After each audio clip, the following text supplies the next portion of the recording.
안녕하세요. 영업신 조입니다. 오늘 즐거운 화요일입니다.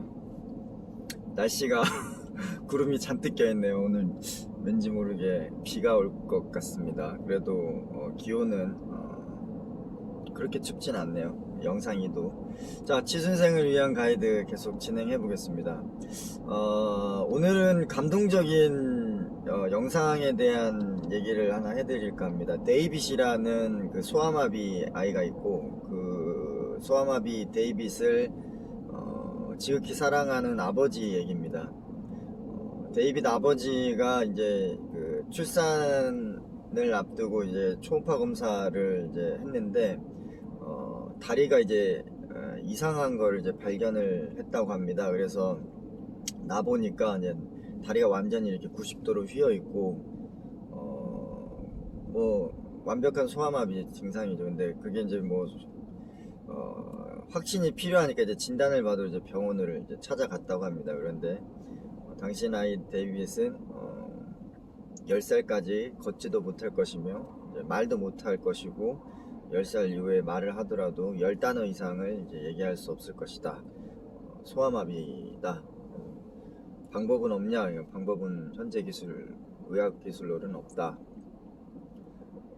데이빗 아버지는 너무 가슴이 아팠죠. 그래서 받아들일 수가 없어서 다른 유명한 의사를 다시 찾아갔습니다.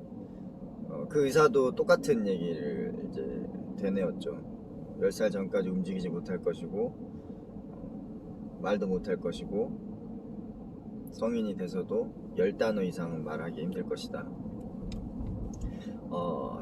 하지만 데이빗 아버지는 데이빗을 너무 사랑하고 포기할 수가 없었습니다. 그래서 가장 유명한 의사를 찾아서 다시 검진을 받았습니다. 근데 그 의사도 똑같이 앵무새처럼 똑같이 얘기를 했던 겁니다. 못 움직일 것이고 못 말할 것이고 못 걸을 것이다. 말을 해도 10마디 이상 하기 힘들 것이다. 너무 속이 상했지만 그래도 데이빗의 미래를 위해서 아버지는 포기하지 않았습니다. 그래서 캐나다에서 가장 유명한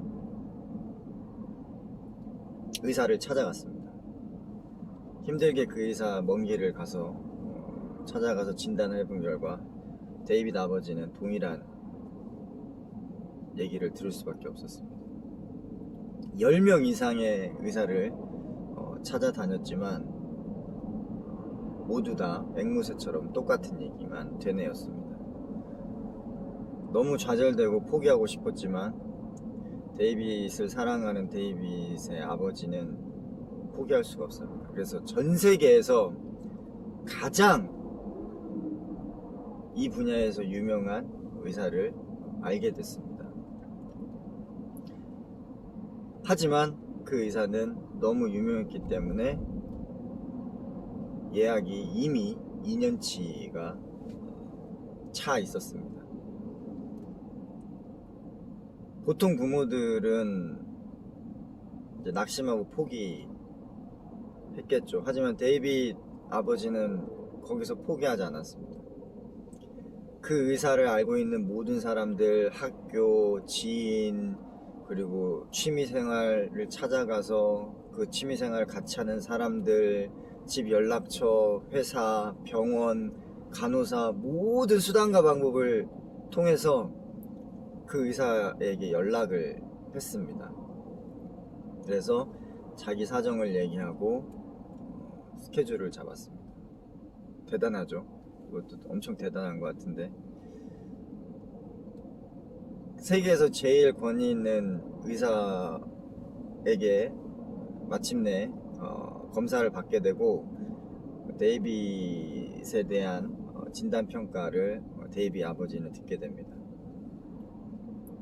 그 의사는 이렇게 데이빗 아버지에게 말했습니다.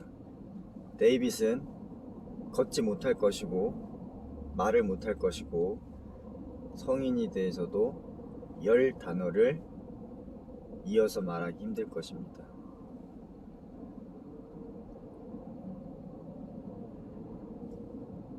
만약에 데이빗 아버지 당신이 이렇게 얘기한 사람들의 말을 믿는다면 말이죠. 데이빗 아버지는 너무나 깜짝 놀랐습니다. 모든 의사들이 데이빗을 포기하라고 했는데 이 의사의 말은 그 의사들의 말을 당신이 믿는다면 데이빗은 그렇게 될 것이다. 하지만 믿지 않는다면 데이빗은 걸을 수 있고 말할 수 있고 훌륭한 성인이 될 수 있다. 정상적인 삶을 살 수 있다. 라고 얘기를 한 겁니다. 어떻게 해야 되나요? 라고 얘기를 하니까 최고의 고통스러운 순간이 다가오더라도 절대 포기하지 말고 계속해서 근육 운동을 해야 되고 연습을 해야 된다. 움직임을 계속해야 되고 절대 하루도 쉬면 안 되고 하루라도 쉬게 되면 다시 원복으로 돌아간다. 할 수 있겠느냐? 데이빗 아버지는 맹세했습니다. 하겠다고. 그래서 그날부터 데이빗 아버지는 그 어린 데이빗을 데리고 데이빗 엄마와 함께 매일같이 근육 훈련을 했습니다. 트레이닝 센터에 가서 재활치료 트레이너와 함께 데이빗 엄마와 데이빗 아빠와 데이빗은 그렇게 수십 년을 연습을 했습니다.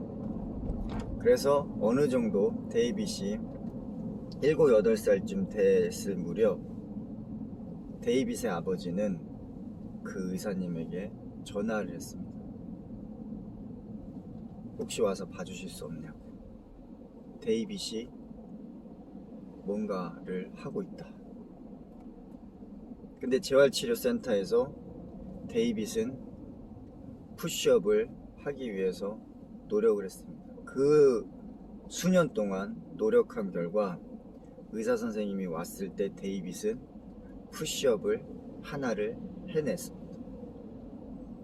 그 당시에 데이빗의 몸에는 온통 땀으로 젖어 있었고 그 재활치료센터 바닥의 매트, 고무 매트는 수돗물을 뿌려놓은 듯한 흥건한 땀으로 젖어 있었습니다. 기적이 일어난 거죠. 그 이후로도 데이빗 아버지와 데이빗 어머니는 데이빗과 함께 다양한 시도를 했습니다. 절대 수영을 못할 것이다. 자전거를 못할 것이다. 뛰지 못할 것이다. 했지만 수영을 시작했습니다. 2년이 걸렸습니다. 물에 뜨는 것만 해도 2년이 걸려서 수영을 물에 뜨기 시작해서 수영하기 시작했고 뛰기 시작했습니다. 자전거를 타기 시작했습니다. 그렇게 어느덧 20살이 된 데이빗은 성령식을 치르게 됐습니다. 주이시이기 때문에 이스라엘 사람이기 때문에 이제 주이시 방식으로 성령식을 치는데 이제 교회에서 이제 친지들 다 있는 상태에서 당당하게 성인식 하기 위해서 걸어가는 그런 의식이 있습니다. 그 성인식 때 뒤에서 당당하게 정장을 입고 걸어 들어오는 데이빗의 모습은 그 누구도 장애인이라고 생각할 수 없을 만큼 당당하고 멋있는 청년이었습니다. 데이빗은 이렇게 얘기합니다. 나는 하루에 10km를 걷고 수영을 하고 달리기를 하고 자전거를 탈 수 있고 아이스하키를 할 수 있고 탁구를 칠 수 있고 테니스를 칠 수 있습니다.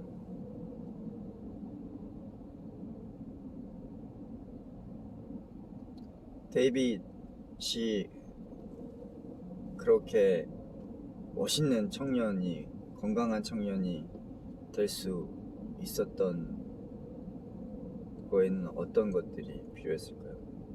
단 하루도 쉬지 않는 노력,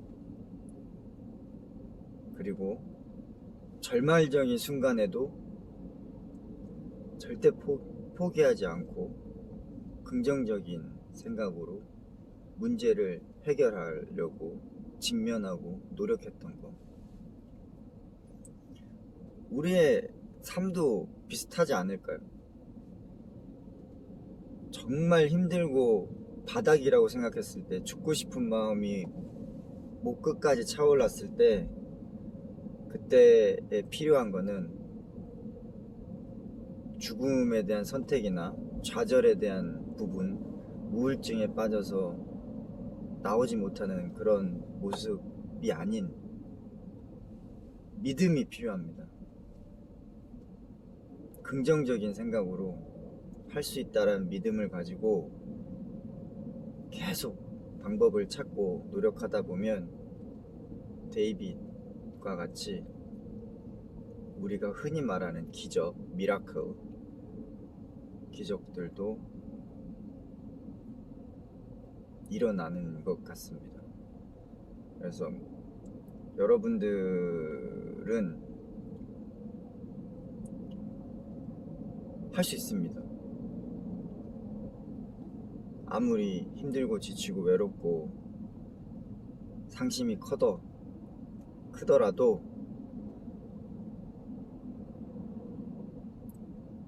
긍정적인 마인드로 나는 할 수 있다 라고 생각을 하시고, 그리고 조금만 힘을 내서